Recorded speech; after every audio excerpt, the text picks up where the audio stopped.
झूठी नौकरानी part 2। Part में आपने देखा कि शांति देवी की दोनों बहुएं एक ही मोहल्ले में मकान बनाकर रहने लगती है। कमला नाम की नौकरानी दोनों देवरानी जेठानी के यहाँ काम करती है। कमला की बातों को मिर्च मसाला लगाकर यहाँ से वहाँ करने की आदत के कारण दोनों देवरानी जेठानी में मन मुटाव हो जाता है। देवरानी मेघना का पति मनोज उसे समझाता है कि वो जाकर बड़ी भाभी से सारी बातें आमने सामने बैठकर क्लियर कर ले, लेकिन नहीं, मेघना तो गुस्से में मनोज की बात को टाल देती है।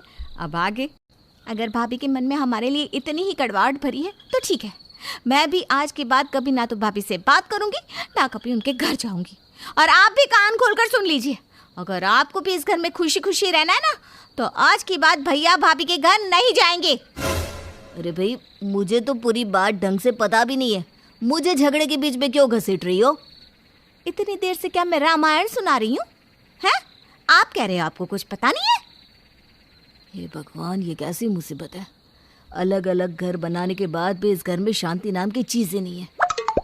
ठीक है, मैं आज के बाद भैया भाभी के घर नहीं जाऊंगा, आप खुश? अगले दिन कमला जब मेघना के यहाँ काम करने आती है तो उसे महसूस होता है कि मेघना और मनोज के बीच में माहौल कुछ खींचा खींचा सा है। मौके की नज़ाकत को समझते हुए कमला काम खत्म करने के बाद चुपचाप जेठानी सौम्या के यहाँ चली जाती है। अरे भाभी, क्या बात है, आज तो खीर बना रही है? किसी का जन्मदिन है क्या आज? अरे नहीं, तुझे पता नहीं है क्या, श्राद्ध चल रहे हैं, माँ जी का श्राद्ध है आज, बस इसीलिए आज खीर पूरी बनाकर माँ जी के लिए तर्पण किया है। अरे देवा रे देवा, सच्ची सच्ची बताओ मेम साहब, मेघना मेम साहब आप ही की बिल्कुल सच्ची वाली देवरानी है ना? क्यों, तुझे कोई शक है क्या? क्यों ऐसे पूछ रही है? कुछ नहीं मेम साहब, फिर मैं कुछ बोलेगी, फिर आप लोग बोलेंगे कि कमला ना इधर की बात उधर करती है। रहने तो मेरे को नहीं बताने का कुछ भी। अरे बोलना, क्या बोलने वाली थी? कोई तुझे कुछ नहीं कह रहा है, बता क्या बात है? मेम साहब, मैं ना आज मेघना मैडम को सुबह सुबह नाश्ते में अंडा बनाती दिखी। अरे अरे देवा रे देवा, सास का श्राद्ध और बहू घर में अंडा बनाकर खा रही। घोर कलयुग आ गया रे बाबा। बस इसी वास्ते आपसे पूछी कि आपकी सच्ची की देवरानी है क्या? कहीं ऐसा तो नहीं कि दूर के रिश्ते की देवरानी लगती हो और दोनों की सास अलग अलग हो? क्या बात कर रही हो? वो मेरी सगी देवरानी है और हम दोनों की सास एक ही है। अगर मेरी सास का श्राद्ध है तो उसकी सास का भी श्राद्ध ही है। आज तो मैं उसकी खबर लेकर आऊंगी। देखा देखा मेम साहब, बस इसीलिए मैं आपको कुछ नहीं बता रही थी। अब आप जाकर उसको कुछ बोलेगी तो वो आपसे पूछेगी कि आपको कौन बताया, पूछेगी कि नहीं, और फिर आप मेरा नाम दे देगी। अब दोनों के झगड़े में कमला बिन बात की बदनाम हो जाएगी मेम साहब। मेरे पेट पे काय को लात मार रही लिए, सारी सोसाइटी में मेरे नाम की थू हो जाएगी कि कमला सिखा पढ़ा के झगड़ा करवाती है। मेरा भगवान ही जानता है मेम साहब, कमला आज तक कभी यहाँ की बात वहाँ नहीं की है। वो तो बस मेरे को यकीन नहीं हुआ तो आपसे पूछ लिया। अरे अच्छा ठीक है, रो मत, मैं मेघना से कुछ नहीं कहने जा रही हूँ। तो बंद करना पहले ये रोना धोना।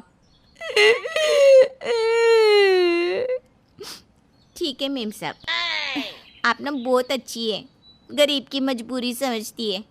एक वो मेघना मेम साहब है, जब देखो आपकी बुराई करती रहती है। मैंने तो कल उसको बोल भी दिया मेरी सौम्या मैडम के बारे में ऐसा कुछ नहीं बोलने का। सौम्या मैडम दिल की कितनी अच्छी है मेरे को पता। बस मेरा इतना कहते मेम साहब ना मुझसे चिढ़ गई और मेरे को कितना सुनाई। कमला चापलूसी और चुगलखोरी दोनों ही कलाओं में माहिर थी। बड़ी सफाई से वो पहले यहाँ की चुगली वहाँ लगाती और फिर चापलूसी और मक्खनबाजी करके सारी बातों से बड़ी सफाई से बाहर निकल आती। कमला के जाने के बाद माना कि अम्मा ने इतने साल हमें सताया, हमसे जी भर के काम करवाया, एक पल भी चैन से नहीं रहने दिया, लेकिन वो जैसी भी थी हमारी सास थी। वो जिस भी लोक में है, मैं आज भी उनका उतना ही सम्मान करती हूँ। लेकिन अम्मा के श्राद्ध के दिन उनकी आत्मा को दुख पहुँचाकर इसने अच्छा नहीं किया। अच्छा हुआ कमला ने मुझे इस मेघना की असलियत बता दी। कम से कम मेरी आंखें तो खुल गई। शाम को जब सौम्या का पति सचिन दफ्तर से घर आता है तो सौम्या सचिन को सारी बातें बताती है। सचिन, आज तुम्हारे छोटे भाई और मेघना ने जो हरकत की है ना, उसे मैं कभी नहीं माफ़ कर सकती। आज से पहले भी कमला ने मुझे मेघना के बारे में बहुत सारी बातें बताई हैं कि मेघना मेरे बारे में उल्टी सीधी बातें किया करती है, लेकिन फिर भी मैंने बड़प्पन दिखाकर उन सब बातों को इग्नोर किया। लेकिन आज तो उन दोनों ने हद ही कर दी। अरे भाग्यवान, ऐसा क्या हो गया? कुछ बताओगी भी? क्या कर दिया मेघना और मनोज ने? आज तुम्हारी अम्मा का श्राद्ध था, ये तो याद होगा ना तुम्हें, या तुम भी भूल गए? अरे कैसे बच्चों जैसी बात कर रही हो? ये भी भला कोई भूलने की बात है? मैं सुबह तुम्हारे साथ पूजा करके तो गया था। लेकिन तुम्हारा भाई और मेघना इस बात को भूल चुके हैं कि उनकी कोई माँ भी थी। आज अम्मा के श्राद्ध के ही दिन उन्होंने घर में अंडा बनाया, अंडा, और अम्मा का श्राद्ध भी नहीं किया। कैसी बात कर रही हो सौम्या? मनोज ऐसा कर ही नहीं सकता।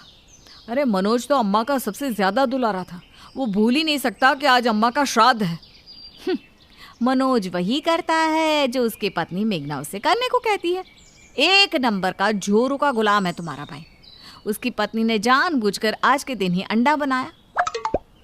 उसे अब आपके खानदान से और यहाँ की परंपराओं से कोई वास्ता नहीं रहा। अरे सौम्या, मेघना तुमसे छोटी है। अगर उसने कोई गलती भी की है तो तुम्हें जाकर उसे समझाना चाहिए ना। समझाया ना समझ को जाता है, वो कोई दूध पीती बच्ची नहीं है। मैं किसी को कुछ भी समझाने नहीं जा रही। बस अब आप मेरी एक बात कान खोलकर सुन लीजिए।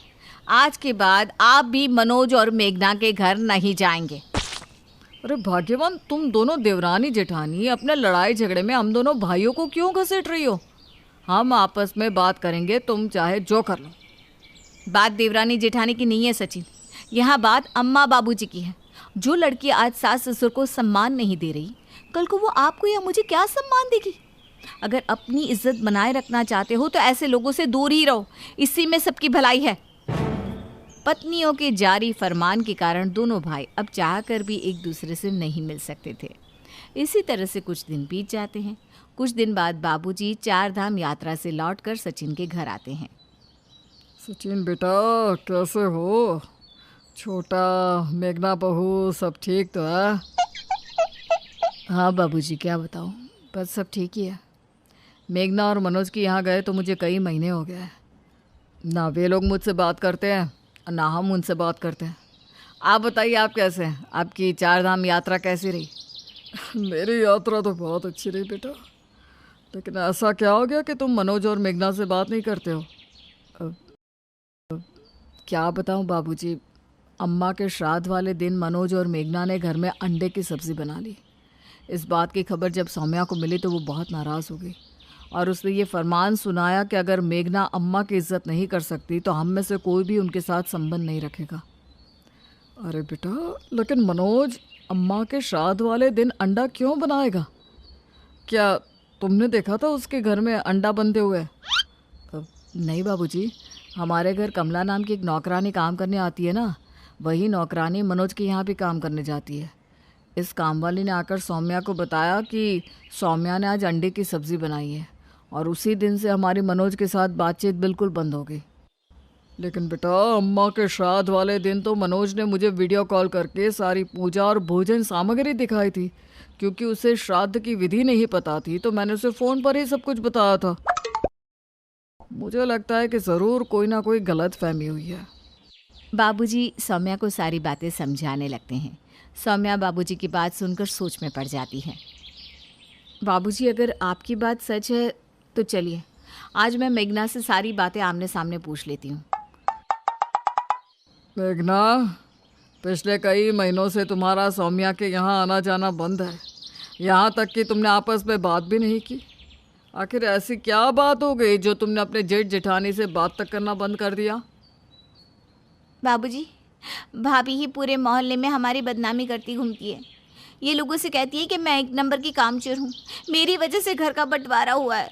मैं नौकरानियों के साथ बैठ कर मीटिंग करती हूँ और भी न जाने क्या क्या मेरे बारे में कहती रहती है। बस इसीलिए मैंने भाभी से बात करनी बंद कर दी। अरे तुमसे किसने कहा कि मैं तुम्हारे बारे में ऐसी बात करती हूँ?